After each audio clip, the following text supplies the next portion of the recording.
یا رب خدای من، یا رب خدای من، ای خالق یکتا، ای خوب و بی غمتا.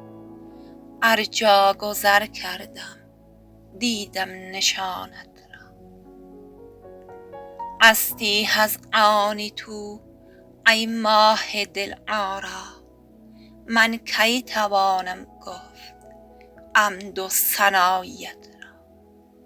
یا رب خدای من، ای مهربان من، نام تو و یادت آرام جان من.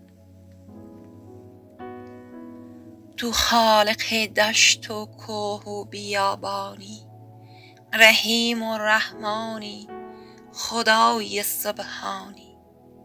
بخشنده و دانا، محبوب خوبانی.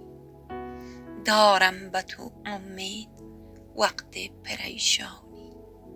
یا رب خدای من، ای خالق منان، خدای انس و جان.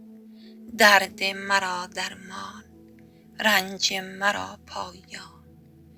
ای یار مظلومان، پناه حق جویان. پرورده ای ما را از لطف و از احسان. کلام پر مهرت به عار جان ماست. ذکر و مناجاتت ورد زبان ماست. دستم بگیر یا رب در هر زمان و هر جا. براه من افروز نور هدایت را.